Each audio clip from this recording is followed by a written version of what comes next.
Kaingon sila kung mga laga isukusuhon sa mga pagsulay. Sa anak ko, maayo na lang gid ani dili ka lang gid ko mga laga. Kaya ako nakita nga tinuod yun. Kaya sa kaisuon nga ingana gihapon ang iyang fear. Mahadlok siya mga lagad. Gana siya nga murag mahadlok magikuti kay di ba kung mga lagad mahadlok mga pagsulay nga moabot tapos mahadlok na nga basig mawala ang trabaho, mahadlok na nga wala ba kung unsa dihang gitanggulitan nga mga negosyo.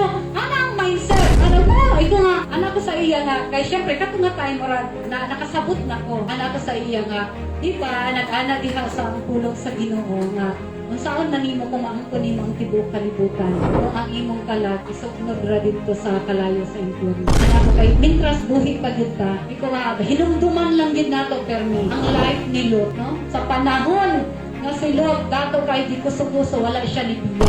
So kay ngano wat ipasabot naana di ay taga pangalaga ta pinapanghinambog pa ni Lord. Una nga ang yawa dili mo subot. Panghinambog daw tan-awa kung anak sa una sa lawayon ni karon ako na iyang gialagaran dili na ikaw. Sa yawa dili mo subot susuhon dayon ka og dagahan nga mga problema.